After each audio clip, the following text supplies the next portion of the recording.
사랑하는 성도 여러분, 오늘은 어버이 주일입니다. 또한 5월달은 계절의 여왕이라고 합니다. 그래서 온갖 여러 곳에 다닐 때마다 길가에도 화려한 꽃들이 있어서 참으로 즐거운 시간이고 또 따뜻한 시간이기도 합니다. 어버이날만 있는 것이 아니라 지난주에는 어린이 주일 또 어린이날이 있었고 또 5월 21일이 되면 부부의 날이기도 합니다. 그래서 가정을 많이 생각하고 또 가정을 마음에 품고 살아가는 그런 5월이기도 합니다. 여러분 가정 가운데 행복함이 가득한 그런 5월이 될 수 있기를 주님의 이름으로 축복합니다. 그리고 여러분 인생 한 사람 한 사람이 예수 그리스도 안에서 복된 사람이 되실 수 있기를 간절히 소원합니다. 그런 의미에서 우리 옆에 계신 분들 또 가족들 온라인으로 함께 예배하는 분들 이렇게 축복하시면 좋겠습니다. 당신은 복된 사람입니다. 이렇게 축복하시면 좋겠습니다. 당신은 복된 사람입니다. 당신은 복된 사람입니다. 복된 사람입니다. 여러분 예수 그리스도 안에서 최고의 복이 무엇인 줄 아십니까? 나의 주님을 알고 하나님을 믿고 살아가는 것입니다. 여러분 그 복을 소유하고 흔들리지 않는 가운데 살아가는 그런 귀한 믿음의 복된 성도들이 다 되시기를 주님의 이름으로 축원합니다. 오늘이 세계적으로 어버이날입니다. 물론 우리나라에는 아버지가 서운할 것 같아서 어버이날이라고 했지만 다른 나라들은 어머니날입니다. 물론 아버지 날도 따로 있기는 합니다. 이 어머니날이 시작된 이유가 이런 것 때문에 시작되었다고 합니다. 19세기에 미국에서 남북전쟁이 있을 때 젊은이들이 전쟁에 참여합니다. 그래서 들리는 소식은 아들이 죽었다는 소식을 듣고 또 부상당했다는 소식을 듣고 자식들의 생사를 알 길이 없습니다. 그것 때문에 어머니들이 슬퍼하고 있을 때 단체와 교회들이 그 어머니를 위로하는 시간들을 가졌던 것이 바로 이 어머니날이라고 이야기를 합니다. 그래서 이 어머니날이 시작되어서 교회를 중심으로 해서 우리 한국 사회에 알려지게 되었고 그리고 특별히 우리 한국에는 6.25를 겪었지요. 그래서 가족들을 잃어버렸고 자식을 잃어버렸던 수많은 이들이 있어서 교회를 통해서 위로하고 또 어머니만 위로할 수 없다. 아버지까지도 같이 위로하자라고 하면서 어버이날이 되었고 또 교회를 중심으로 되었던 것이 국가가 이 어버이날을 맞이해서 또 가족들을 생각하게 되는 그런 시간으로 삼기도 했습니다. 여러분 오늘이 공교롭게도 어버이 주일이고 또 어버이날이기도 합니다. 여러분 정말 예수 그리스도 안에서 어버이 된 여러분들을 주님의 이름으로 축복합니다. 여러분 살아온 인생들 부모로서 살아느라고 참 고생 많이 하셨습니다. 부모로 살아본 적이 없잖아요. 자식을 낳아본 적도 없잖아요. 물론 둘째, 셋째는 좀 낫습니다만 부모로 살아본 게 없어요. 그래서 여러분 매번 부모로 살아가는 일이 이게 옳은가 저게 옳은가 고민도 많으셨을 텐데 여러분 살아온 여러분들을 주님의 이름으로 축복합니다. 여러분 살아온 인생들 주님이 여러분 위로하시기를 간절히 소원합니다. 또한 앞으로 부모로 살아가는 그 매일매일의 삶이 처음 살아보는 길일 텐데 여러분 그 길에도 주님께서 동행하시는 역사가 있기를 주님의 이름으로 축복합니다. 오늘 성경에서는 우리에게 부모가 되어서 어떤 삶을 살아가야 되는 것인가 그에 대한 이야기를 하고 있고요. 또 부모로서 살아갈 뿐만 아니라 어떻게 자녀들에게 믿음의 전수가 이어져야 될 것인가에 대한 이야기로 오늘 성경에서는 우리에게 말씀을 하고 있습니다. 우리가 부모가 된다는 것은 참 어렵습니다. 왜냐하면 부모라고 해서 살아본 인생이 아니에요. 그래서 자녀들에게 눈물 보이지 않으려고 또 때로는 힘든 것을 보이지 않으려고 누던 참고 살아가는 것이 부모들의 인생입니다. 목사님이 어떻게 하느냐고요? 저도 옛날에는 몰랐는데요. 제가 부모가 돼 보니까 그렇더라고요. 그래서 부모들의 아픔과 눈물 그리고 자기 희생이 얼마나 큰가를 부모가 되어서 하나하나 배워가고 있기는 합니다. 여러분 정말 부모님들 우리가 꼭 마음에 품고 기도하실 수 있기를 원하고요. 또 생존해 계시며 그 감사를 표현할 수 있는 우리 모두가 될 수 있기를 소원합니다. 오늘 성경의 첫 번째로 부모를 공경하는 것은 성경의 이치이고 또 자연스러운 자연의 이치인 것을 우리에게 말씀을 하고 있습니다. 성경에서는 부모와 가족에 대한 이야기를 많이 하지는 않습니다. 왜냐하면 성경에서는 가장 중요한 것이 신앙의 도리, 하나님의 구원 역사가 어떻게 이루어져 갈 것인가에 관심이 집중되어져 있기 때문에 성경에는 그것을 중심으로 기록되어 있기는 합니다. 그럼에도 불구하고 성경 전반에 걸쳐서 흐르는 하나의 사상이 있습니다. 그것은 믿음의 가정, 믿음의 대를 어떻게 이어갈 것인가, 그리고 우리의 뿌리를 잃지 말아라 라고 하는 개념이 성경에 전체적으로 밑바탕에 흐르고 있습니다. 성경에는 계속 반복되는 그 이름들이 있습니다. 그것은 아브라함의 하나님, 야곱의 하나님, 이삭의 하나님.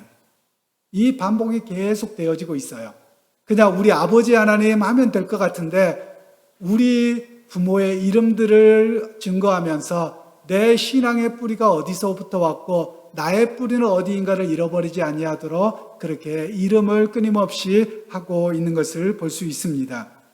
또한 성경에는 족보도 많이 나옵니다. 그 족보에 우리 한국에도 족보가 많이 있지만 성경에도 족보가 참 많이 나옵니다. 그런데 그 족보를 통해서 성경이 이야기하는 것은 우리의 뿌리를 잃어버리지 말라라고 이야기를 합니다. 그럼 우리의 뿌리가 어디입니까? 하나님이라고 말씀하는 것이죠. 그래서 하나님으로부터 창조되었고 하나님을 통해서 우리가 이 자리에 있음을 잊지 아니하도록 하시는 것이 성경의 족보 이야기가 될 것입니다. 그러면서 오늘 부모를 존경하는 일에는 여러 가지의 모습이 있을 것입니다. 어버이날을 맞이해서 어버이주를 맞이해서 생존해 계시며 또 이미 이 땅을 떠나 계시다며 부모가 어떻게 했는지에 대한 기억들을 우리 마음편에 잊기 마련입니다. 생존해 계신다며 부모님을 섬기는 일은 이 모양 저 모양으로 참 중요한 일일 겁니다. 맛있는 음식을 사드리는 것도 귀한 일일 겁니다. 또 부모님을 찾아뵙는 것도 귀한 일일 것입니다. 부모님에게 내 사랑의 선물을 담아서 섬기는 것 다 귀한 일일 것입니다. 여러분, 그런데 그보다 조금 더 귀한 일이 있어요. 아니, 최고의 귀한 일이고 최고의 효도라고 할 것입니다. 그것은 무엇이냐면 바로 예수님을 영접하도록 복음을 증거하는 일입니다. 왜냐하면 우리의 인생은 이 땅에서의 삶으로 끝나지 않습니다. 영원한 우리의 죽음 이후의 삶이 있습니다. 그래서 우리의 부모님을 정말 사랑하기에 그 부모님과 함께 천국에서 내가 다시 만나기를 원합니다 라고 고백하면서 그 복음을 전할 소명이 우리 자녀들에게 있다는 말씀입니다. 물론 부모님들 가운데 믿지 않고 타종교를 갖고 계셔서 굉장히 불편해하시고 가정에 불화가 있는 경우도 있을 것입니다. 그러면 여러분, 우리가 어떻게 해야 됩니까? 타종교를 갖고 계시다고 해서 또 신앙이 없다고 해서 포기할 것이 아니라 여러분이 인내함으로 지혜롭게 기회가 될 때마다 예수 믿으면 좋아요, 예수 믿으면 복받아요, 예수 믿어 천국 갑시다라고 여러분 증거하는 여러분이 될 수 있기를 소원합니다. 그래서 최고의 효도는 바로 예수 믿도록 하는 것이 최고의 효도인 것을 꼭 기억하셔서 여러분, 혹시 여러분의 부모님이 생존해 계시며 예수님을 영접하도록 신앙생활할 수 있도록 여러분이 잘 섬기시고 그 길을 인도하시는 그런 여러분들이 되시기를 주님의 이름으로 축복합니다. 이제 성경은 두 번째로 우리에게 부모를 존경하는 것은 내 뿌리를 아는 것이라고 말씀을 합니다. 앞에서 잠깐 제가 족보 이야기를 했는데요. 성경에 수많은 족보들이 나옵니다. 그런데 오늘 저는 세 개의 족보 이야기를 좀 하려고 합니다. 창세기의 족보입니다. 창세기의 시작은 하나님께서 아담과 하와를 만드셨고, 그리고 그 뒤에 타락했음에도 불구하고 하나님께서 믿음의 사람들을 붙들어 주셨다라고 이야기를 합니다. 그래서 창세기의 족보 이야기는 어떤 이야기냐? 바로 우리를 만드신 그 하나님을 내가 아는 것이라고 말합니다. 여러분, 우리나라 말에도 그런 이야기를 하죠. 누가 이렇게 죽음을 맞이하게 됐으면 돌아가셨다라고 말합니다. 어디로 돌아갔습니까? 땅으로 돌아가는 것이에요. 그리고 땅으로 돌아갔을 뿐만 아니라 우리를 만드신 하나님께로 돌아가야만 합니다. 바로 그런 의미에서 성경에서 우리에게 이야기하고 있는 것은 바로 우리의 뿌리이신 하나님을 알고 우리가 그 하나님을 의지하고 믿고 살아가는 것이 우리가 해야 될 진정한 효도요, 또 내 믿음의 행보인 것을 우리에게 말씀하고 있습니다. 그리고 두 번째로는 마태복음에 예수님의 족보가 나옵니다. 예수님의 족보를 보면 어디서부터 시작됐는지 아브라함의 뿌리부터 쭉 이야기를 합니다. 이 이야기는 믿음의 정통성에 대한 이야기입니다. 저 믿음의 계보가 어떻게 이어져 왔고 그 믿음의 계보가 예수 그리스도에게까지 이어져 왔음을 이야기를 하고 있습니다. 그러면서 오늘 이 마태복음의 족보를 통해서 우리에게 주시는 메시지는 믿음의 길을 걷는 사람의 계보를 저와 여러분이 이어가야 된다고 말씀하는 겁니다. 여러분이 부모를 공경하는 어버이 주일을 통해서 여러분이 믿음의 계보를 이어가실 수 있기를 소원합니다. 또한 부모된 여러분이시라며 여러분이 믿고 있는 우리 주 예수 그리스도를 자녀들에게 믿음의 계보가 이어갈 수 있도록 여러분 헌신하고 섬기고 기도하시는 그런 부모님들이 되시기를 간절히 소원합니다. 많은 분들을 만나보면 속상함을 이야기하는 경우가 있습니다. 그것은 자녀들에게 나는 분명히 믿음을 잘 가르쳤다고 생각했는데 자녀들이 대학을 가고 사회를 진출하면서 신앙을 저버린다는 거예요. 그래서 너무나도 안타깝다고 이야기를 하십니다. 그런데 여러분 기억하십시오. 여러분들이 심어놓은 믿음의 뿌리가 언젠가는 열매를 맺어서 돌아올 날이 있을 것입니다. 그리고 여러분들이 하나를 기억하시기를 여러분이 평소에 믿음의 모습을 많이 보여주셨으면 좋겠습니다.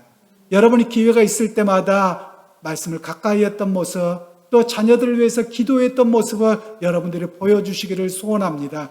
그래서 우리 부모님이 나를 위해서 그 기도, 눈물 뿌리면서 기도했던 것, 내 이름을 불러가면서 내 삶을 위해서 기도했던 그 어머니, 아버지의 내가 그 유지를 받들은 내가 신앙을 회복합니다. 이런 고백이 있도록 여러분의 믿음의 유산을 잘 물려주시고 믿음의 본을 보여주는 자리에서는 그런 귀한 성도님들이 되기를 주님의 이름으로 축복합니다. 그리고 마지막 족보가 있는데요. 족보라고 할 것까지는 없지만 저는 사도행전을 하나의 족보의 이야기로 해보려고 합니다. 이 사도행전은 오순절에 성령을 받은 사람들이 예루살렘과 유대와 사마리아 땅끝까지 이르러서 복음을 전합니다. 그들이 핍박을 당해서 여기저기 흩어져 갑니다. 그리고 복음을 전하는 역사가 나옵니다. 이제는 집안의 족보라기보다도 믿음의 족보 이야기를 합니다. 그러면서 이 사도행전이 끝나는 것이 28장입니다. 그런데 일반적으로 다른 성경책은 다 끝날 때 그 끝남이 있어요. 그런데 사도행전 28장은 애매하게 끝나버립니다. 끝이 없이 그냥 끝나버려요. 거기에 메시지가 있습니다. 29장을 저와 여러분이 써가라고 말씀하는 겁니다. 저 복음을 우리가 전할 때 교회 밖에 있는 사람들을 복음을 전하는 일도 귀한 일입니다. 해야 되는 일입니다. 그리고 해외에 나가서 선교를 해서 주 앞에 돌아오도록 하는 29장의 역사를 여전히 써가는 선교의 역사도 써가야 합니다. 그런데 여러분 29장의 역사는 사실 내 가정이기도 합니다. 선교는 밖에 나가서도 하지만 내 가정을 선교하기도 해야 됩니다. 내 가정에 믿지 않는 형제간이 있고 부모님이 있고 친지가 있고 자녀들이 있다면 그 가운데서 우리의 가족에게 복음을 전하는 그러한 29장의 역사를 써가야만 합니다. 사랑하는 성도 여러분, 이 가정의 달 또 어버이 주일을 맞이해서 여러분의 가정에 복음의 역사를 써가는 사도행전 29장의 역사가 여러분 가정에 이루어져 갈 수 있기를 소원합니다. 그래서 하나님과 함께하는 그런 믿음의 가정으로 온전히 세워져 가는 역사가 있기를 주님의 이름으로 축복합니다. 이제 세 번째로 성경에서 구체적으로 부모 공경의 의미를 오늘 출애굽기에서 말씀하고 있는데요. 20장 12절 말씀을 우리가 다시 한번 합독하도록 하겠습니다. 내 부모를 공경하라.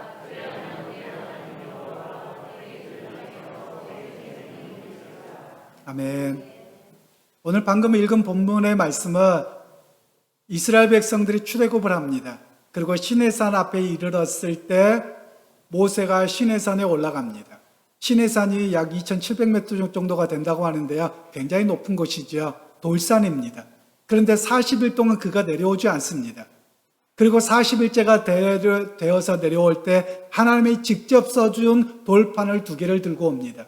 그런데 그 돌판에 10개가 쓰여져 있는데 그것을 가리켜서 10계명이라고 말합니다.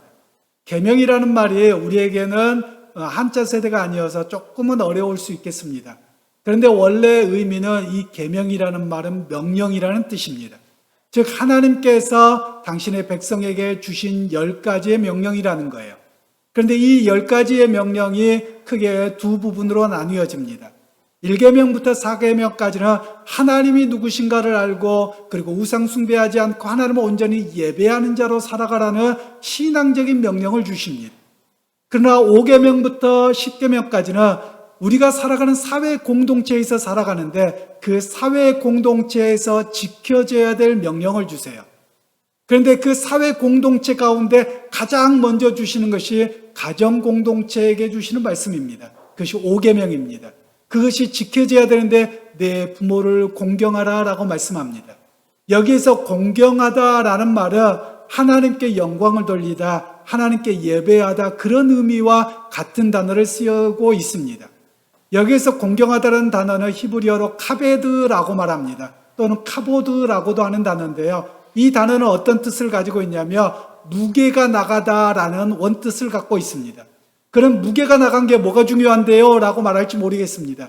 그런데 여러분 과거에 사람에게 어떤 곡식을 잰다 그러면 곡식이 가벼운 것과 무거운 것 중에 어떤 게 더 배부르겠습니까? 무거운 게 더 배부르겠죠. 그래서 이 카베드라는 단어는 무게가 있다라는 말은 가치가 있다는 의미로 나중에 사용되어집니다. 그래서 이스라엘 백성들의 부모를 공경하라는 말은 내 삶에 있어서 부모를 정말 가치 있게 섬겨라, 가치를 존중해라 라는 의미로 사용하고 있습니다. 이 말씀은 사실 이스라엘 백성들의 경제적인 가치와 조금은 관련이 있습니다. 어떤 의미냐면 이스라엘 백성들이 출애굽에서 광야의 길을 걸어갑니다. 그런데 광야의 길을 걸어가 보면 여러분 노인이 됩니다. 그러면 어떻습니까? 귀찮은 존재가 되는 겁니다. 왜냐하면 광야 길을 걸어가는데 젊은 세대처럼 빨리 가지 못합니다. 그래서 많이 배려해야만 합니다. 또 천막을 치고 천막을 거두는 수고를 해야 되는데 연세가 드시면 그 일을 할 수가 없습니다. 그리고 농사를 짓고 그리고 목동이 되어서 양들을 쳐야 되는데 어른들은 그럴 만한 기력이 없습니다. 그때 이스라엘 백성들의 살아가는 과정에서 딱 경제적인 생각으로 돌아가죠. 어떤 생각입니까? 노인은 쓸데없다. 노인은 우리에게 부담만 준다. 이런 사고가 있을 때 주시는 겁니다. 그러면서 너의 뿌리를 기억하고 그리고 그의 삶이 지금 당장 어떤 경제적 가치를 이루지 못한다 할지라도 너의 뿌리이고 하나님이 세우신 너의 부모이기에 그 부모를 최고의 가치로 먼저 존중하라 라고 말씀하고 있는 것입니다. 그러면서 성경은 약속합니다. 내 부모를 이렇게 가치 있게 공경하며 내 생명이 여호와께서 주신 땅에서 길리라 라고 말씀합니다. 여러분 이 말씀의 의미는 단순하게 너가 100세 200세 길게 산다 이런 이야기를 하고 있는 게 아니에요. 성경에서는 여호와께서 내게 준 땅에서 생명이 길리라고 말씀합니다.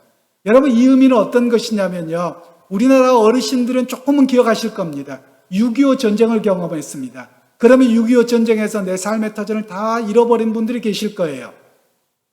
제가 브라질에서 생활하면서 그런 분들을 종종 만나보았습니다. 또 서울에서 사역을 할 때 서울의 남대문 시장과 또 동대문에 여러분 요즘에는 뭐 타운이 되어 있잖아요. 광장시장이나 이런 데를 가보면 들려오는 말투가 있어요. 이북 말투입니다. 이북에서 내려오신 분들의 이야기를 종종 듣습니다. 그러면 그분들이 어떤 이야기를 하시냐면 공산군에 의해서 내 가족 살리자고 내 자식 새끼 살리자고 어떻게든지 그냥 다 내려놓고 왔다는 거예요. 여러분 그 시대 농경사회입니다. 농토를 잃어버립니다. 집을 잃어버립니다. 삶의 터전은 아무것도 없이 그냥 내려왔습니다. 그렇게 해서 자식을 위해서 정말 밤낮 살아왔다는 거예요. 그래서 지금도 여러분 동대문 시장에 가면 새벽 시장이 있잖아요. 왜냐하면 밤새도록 미싱질하고 그리고 새벽부터 팔고 그렇게 해서 살아왔던 삶을 거기에 가면 지금도 남아 있습니다. 여러분 제가 브라질에 갔더니 브라질의 권사님들이나 몇 분들이 계세요. 그래서 그분들이 브라질까지 또 남미까지 미국까지 이민 오신 이야기를 하세요. 왜 이민 오셨어요? 라고 물어보면 우리나라에 전쟁이 날 것 같아서 무서워서 왔어요 하시는 분들이 많으세요. 그분들이 북한에게 모든 것들을 다 빼앗기고 내려왔는데 계속되는 위협 속에 그 두려움, 또 빼앗길 것 같은 두려움, 가족을 잃어버리고 자식을 먼저 묻게 되는 그런 아픔들을 또 경험하지 않고 싶어서 이민을 왔어요 라고 하시는 분들의 이야기를 종종 들었습니다. 제가 서울에서 사역할 때 어떤 권사님을 만났습니다. 그런데 그 권사님을 갔더니 이제 연세가 많으셔서 활동이 많지 않으세요. 그런데 가슴이 너무나도 아프다고 말씀합니다. 그래서 왜요? 라고 물어봤더니 1.4 우태 때 피부치를 등에 업고 어떻게 빠져나왔는데 손에 잡은 아이는 있었는데 내 뒤 등을 돌아보니 이 아이가 죽어 있더라라는 겁니다. 그래서 어찌할 수 없어서 이 아이를 그 인천의 모래사장에다 그냥 묻어놓고 온 것이 내 평생의 가슴이 아픕니다 라고 이야기하는 그 아픔의 이야기를 들은 적이 있습니다. 여러분, 어찌 보면 부모의 마음은 그런 것 같습니다. 자녀들의 어려움이 있으면 또 자녀들이 잘 되기를 바라면 내일처럼 기쁜 것이고, 그리고 자녀들이 어려움이 있으면 내일보다 더 크게 아파하는 것이 부모의 마음이기도 합니다. 그런 의미에서 여러분, 오늘 우리가 성경에서 말씀하는 것은 여호와께서 준 땅에서 생명이 길리라는 말씀은 마치 우크라이나 전쟁에서도 여러분 뉴스들을 봐보세요. 다들 하나같이 이야기하는데 500만 명 이상이 그 나라를 떠났다고 말합니다. 그러면서 하는 이야기가 내 고향에서 살고 싶다는 거예요. 내 삶의 터전에서 살고 싶다는 거예요. 그런데 그 삶의 터전에서 살지 못하는 것이 얼마나 힘들고 어려운 것을 이야기합니다. 여러분, 오늘 하나님께서 약속하시는 말씀은 부모가 다 구워놓고 일구어 놓은 삶의 터전이 빼앗기지 않고 살아가는 복을 주시겠다고 말씀하고 있는 겁니다. 여러분, 오늘 우리 젊은 세대들은 좀 기억하셨으면 좋겠습니다. 내가 지금 살아갈 수 있는 것은 부모들이 눈물과 땀으로 일궈낸 삶의 터전이 있었고 이 나라의 기틀을 마련했기 때문에 이렇게 안전하게 살아갈 수 있게 되었다라는 것을 꼭 기억하셨으면 좋겠습니다. 그래서 여러분, 이것이 계속 이어지기 위해서 하나님을 경외할 뿐만 아니라 내게 주신 이 삶의 터전을 감사하며 믿음 가운데 살아가는 역사가 우리 가운데 있어질 수 있기를 소원합니다. 여러분, 그래서 성경은 부모가 물려준 삶의 터전, 삶에 또 우리가 흔들리지 않은 이 나라에서 살아가는 것 그 자체가 복이라고 말씀합니다. 오늘 성경은 우리에게 말씀합니다. 여러분, 최고의 효도가 무엇이냐? 바로 믿지 않는 가정에 부모님이 있다며 예수 그리스도를 증거하는 것이요 복음을 증거하는 것이라고 말씀을 합니다. 여러분, 그 복을 함께 나누어 주실 수 있기를 소원하고요. 또 내가 믿음의 대를 우리 가운데 이어져가는 역사가 있기를 소원합니다.